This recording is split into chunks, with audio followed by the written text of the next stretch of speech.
An elderly father has been trying to reach his rich son for 3 years, but he has mysteriously disappeared.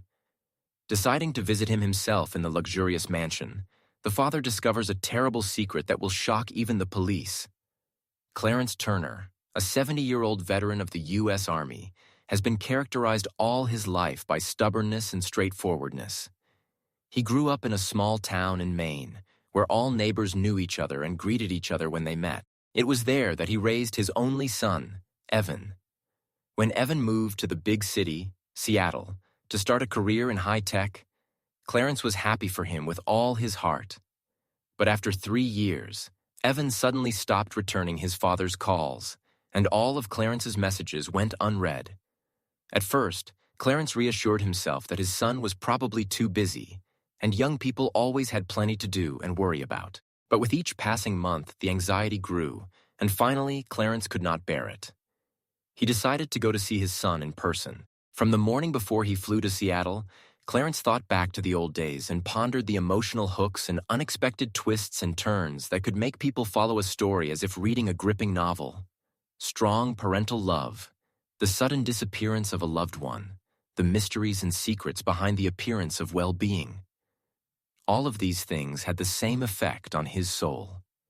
It seemed to him that life itself was forcing him into a whirlpool of possible intrigue and danger. He recalled the words of an old coworker. Foreign luxury sometimes hides the black holes of fear and despair. Those words had seemed like empty words at the time, but now anxiety was gripping him. That same day, Clarence arrived in Seattle, rented a cheap motel room off the highway, and at dawn drove to the huge mansion where Evan and his wife, Serena, lived. The house was on the edge of town, almost by Lake Washington. High gates, a winding driveway, a paved tile entrance. But all this splendor, oddly enough, made the old man sad. He'd never been here before. Evan and Serena had sent him pictures after the wedding, but the mansion was much more imposing and cold. The blued bars of the gates, the austere facade, and not a sound around. Even the birds seemed to be avoiding the area. As he approached the massive door, Clarence felt a tremor in his hands and a bad feeling. He pressed the bell button, but for a long time no one opened. Finally the door opened, and a tall man in a dark suit appeared on the threshold. "Good morning. Can I help you?"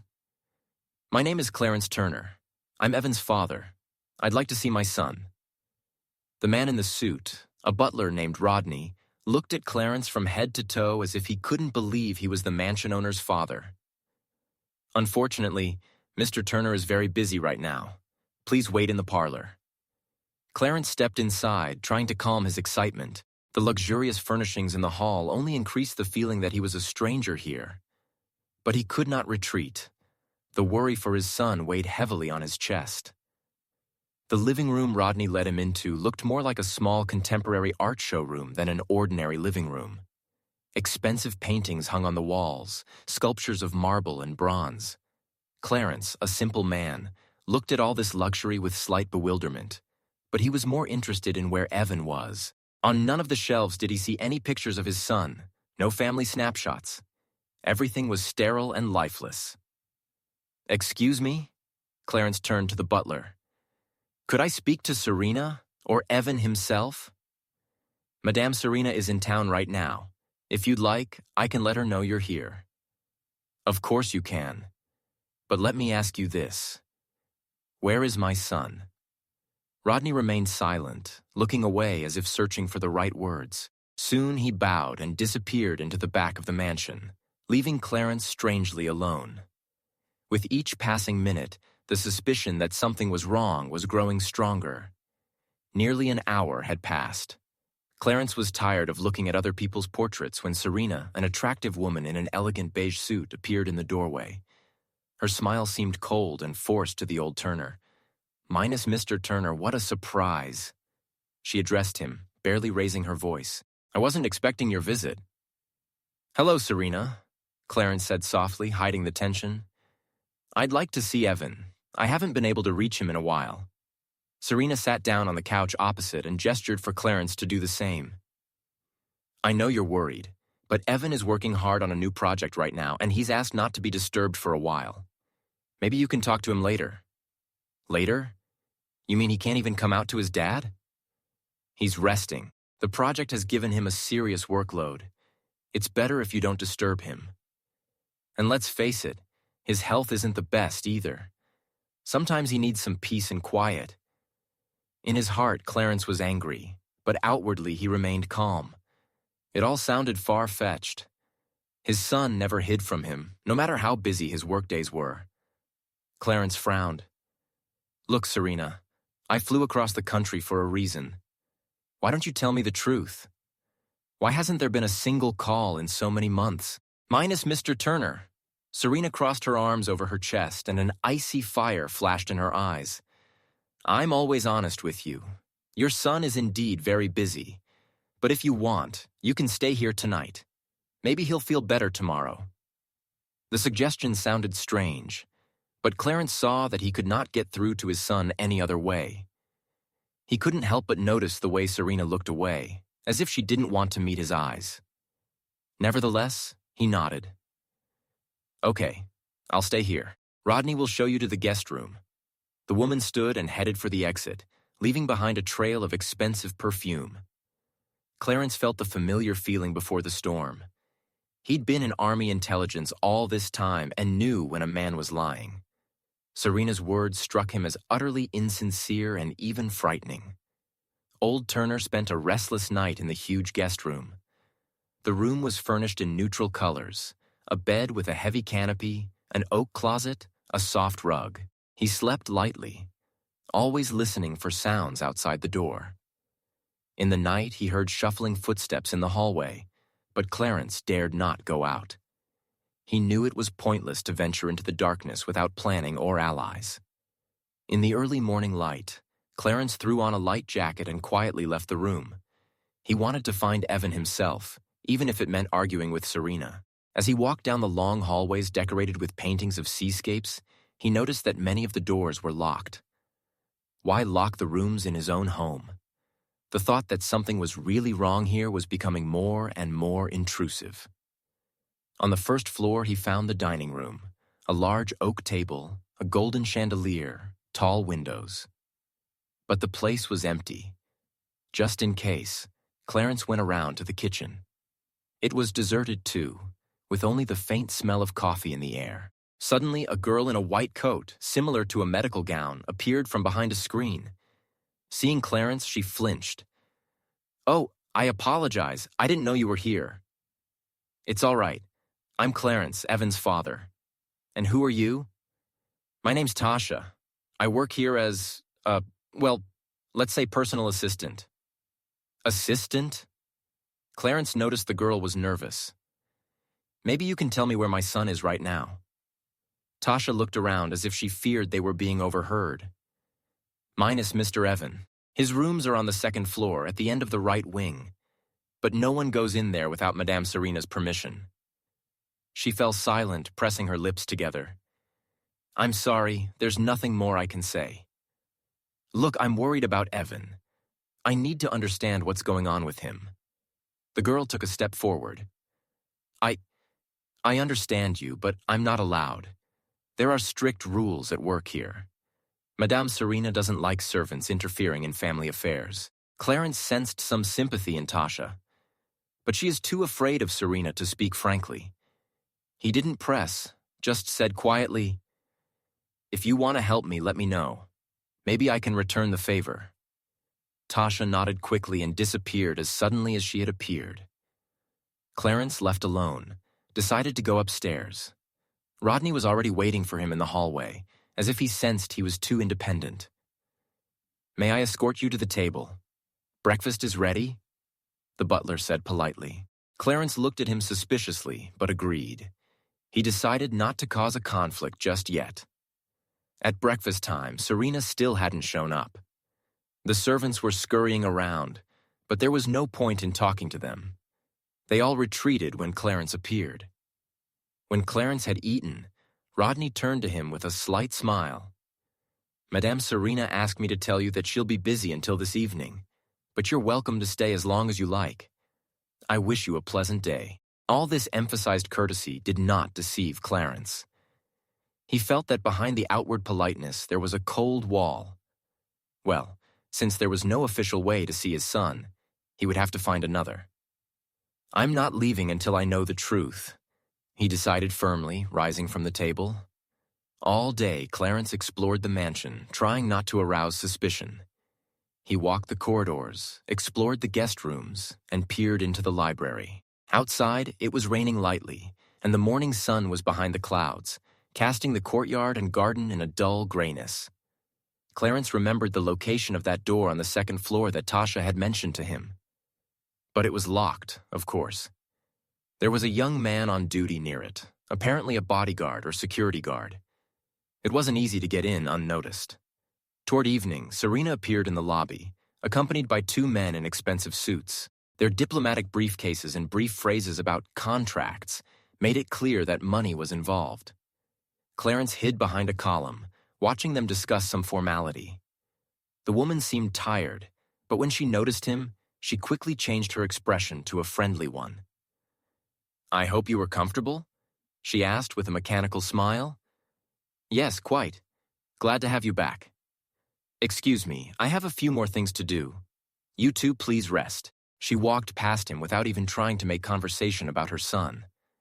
Clarence gritted his teeth in frustration, but at that moment Tasha came quietly up to him. "Minus Mr. Turner," she whispered, looking around. "Please come down to the laundry room at night. I want to show you something." "The laundry room?" "Yes, it's in the basement, but come in from the back entrance from the courtyard. Please don't tell anyone we talked." The girl hurried away, leaving Clarence puzzled, but there could be no refusal. This might be his only chance to get to the truth. Evening came, and when the house was almost silent, Clarence dressed warmly, went out into the drizzling rain, and, guided by the sparse lanterns, reached a low door. Behind it, he found a narrow, dark corridor, smelling of detergents and wet plaster. Somewhere, water gurgled in the pipes. Clarence fumbled cautiously in the semi-darkness until he heard a rustle around the corner. Minus Mr. Turner, it's me, Tasha called in a whisper, peeking out from behind a stack of laundry bags. Clarence approached, trying to keep his voice low. "Come on, there's no one here," she said. They went into a small back room. Clarence could see how pale the girl was by the light of the dim bulb.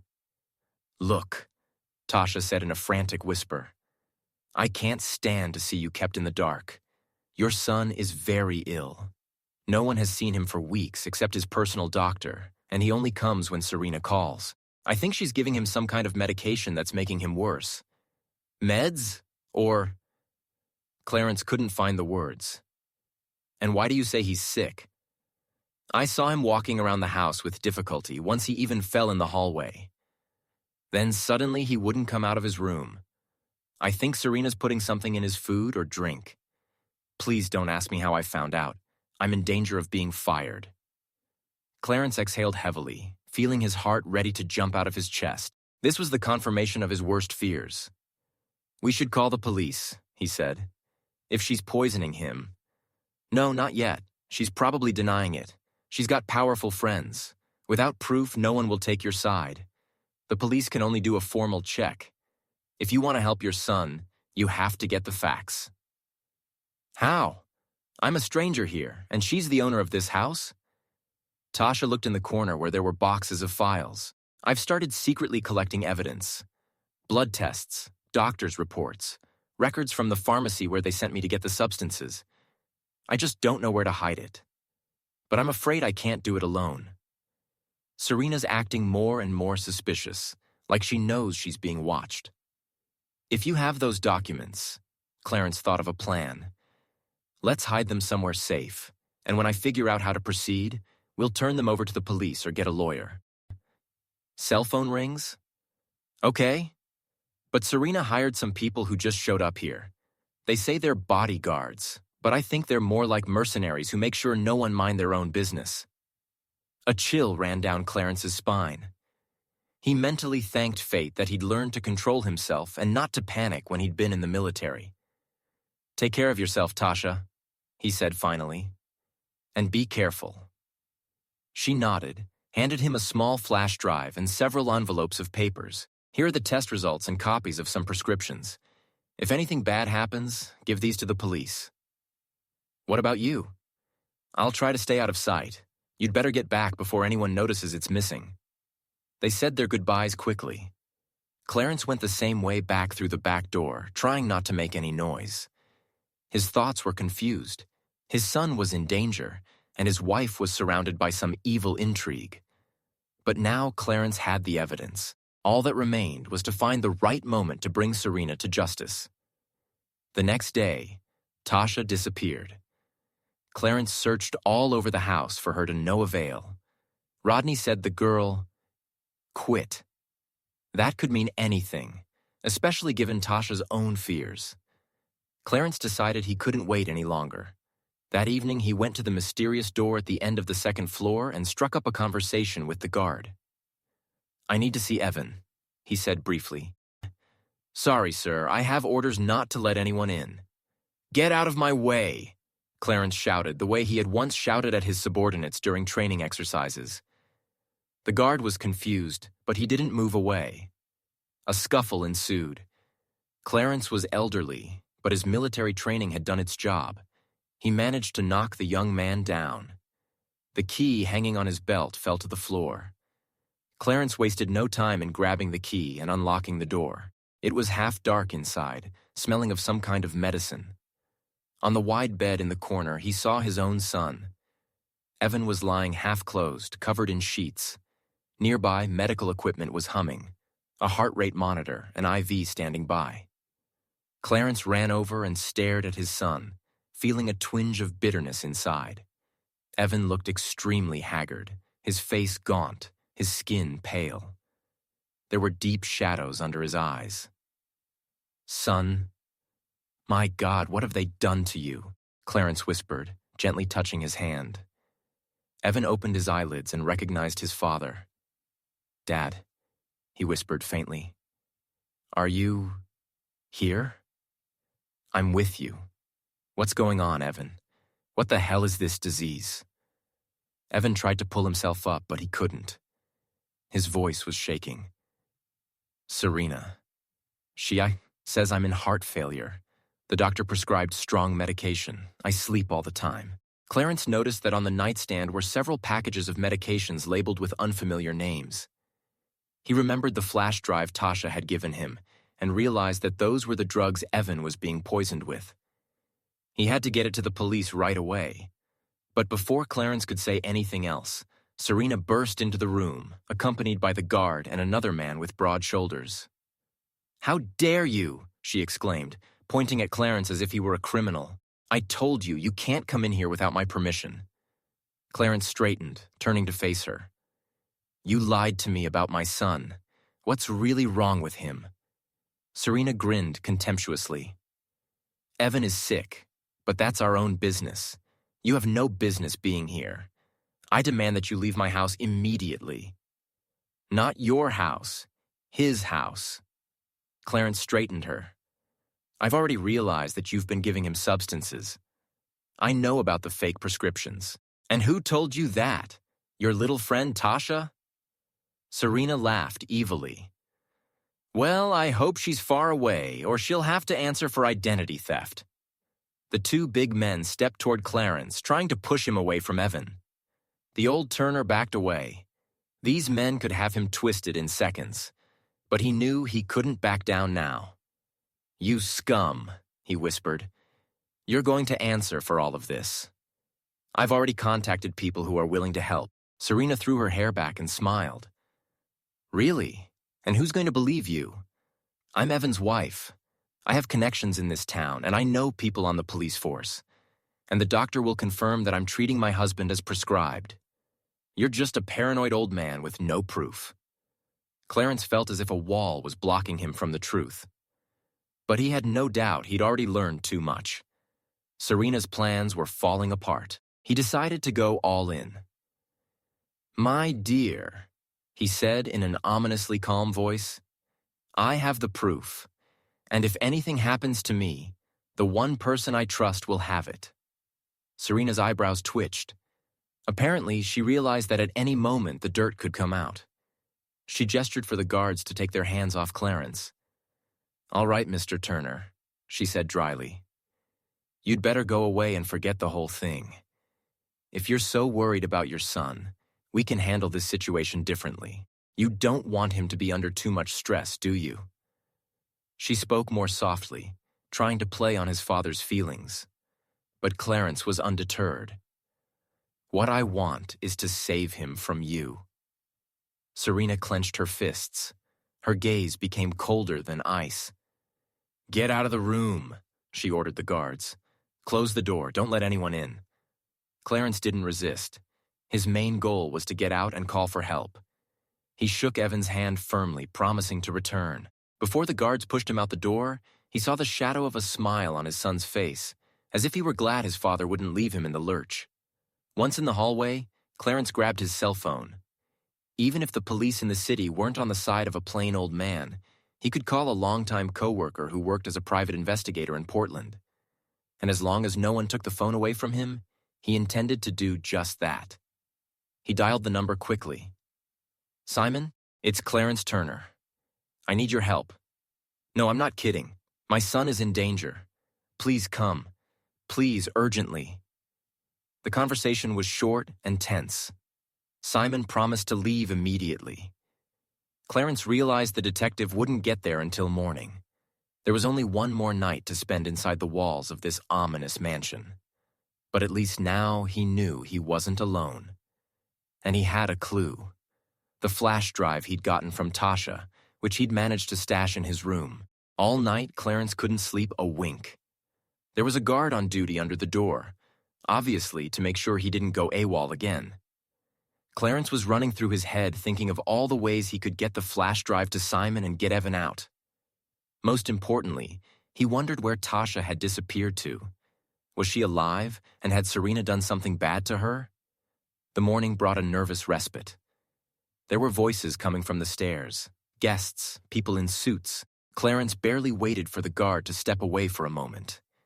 He took advantage of the moment and dashed down the hall, where Simon, a short, stocky man with sharp features and an equally determined way of speaking, was standing in the lobby. "Glad you made it through," Clarence said, shaking his hand. "Come on, it's dangerous to talk here," the detective hissed, glancing around. They went into the guest room, where Clarence briefly recounted the events of the last few days and handed Simon a flash drive and documents. The detective inserted the flash drive into his laptop, and soon the screen showed the results of the tests, the doctor's strange prescriptions, and readings of harmful compounds in the drugs. "This is serious," Simon muttered, frowning. "Your sister-in-law has done a good job of preparing. But we have enough to at least trigger an official inspection. I'll call a prosecutor I know. He's in another county and he doesn't have many local connections. As long as we don't destroy the evidence. We need to move fast. Wait here." Simon went out into the hallway, and almost immediately there were raised voices. Serena and her men surrounded the detective, demanding an explanation. Suddenly, police officers burst into the hallway. Clarence went cold. Had Serena managed to call her friends earlier? But when he saw Simon with them, he breathed a sigh of relief. It turned out that the detective had already called the right people before they reached the mansion. "Everyone stay where you are," commanded one of the officers loudly, looking around. Serena stood pale, her face contorted with rage. "This is an invasion. You don't have a warrant." "Yes, we do, ma'am," the policeman smilingly replied and showed the document. "And we have the right to inspect and interrogate. There are serious allegations." "What accusations? This is a provocation." Serena tried to pull herself together, but she was visibly nervous. "Poisoning, false imprisonment, and financial fraud. I guess the list goes on and on if we find anything else." At that moment, another figure appeared, a thin man carrying a medical case.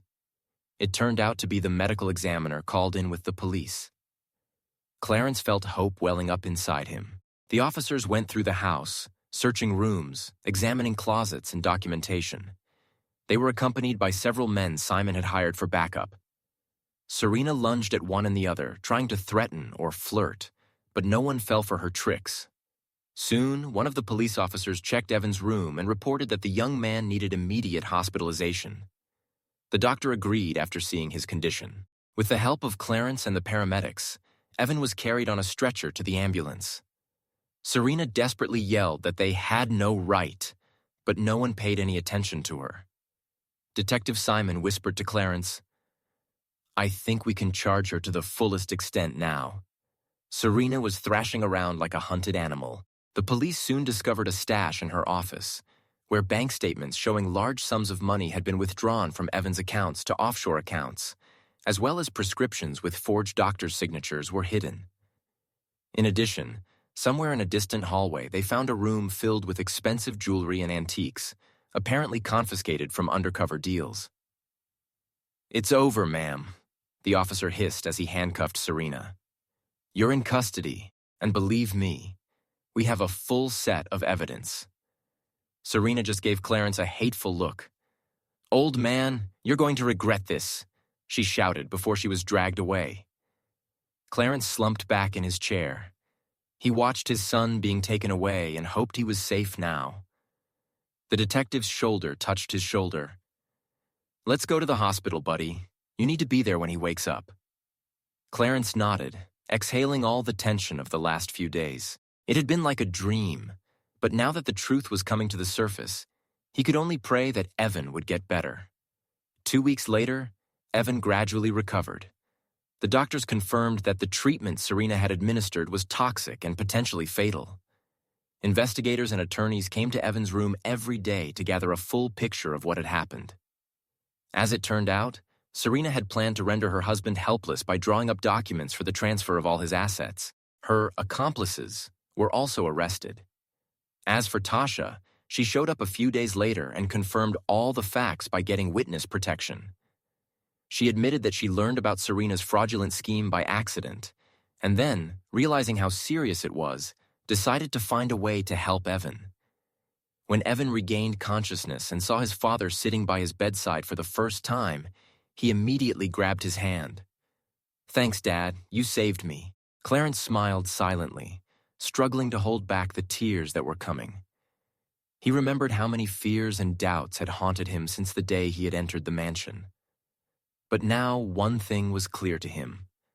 No amount of money and no luxurious life was worth forgetting about a real family.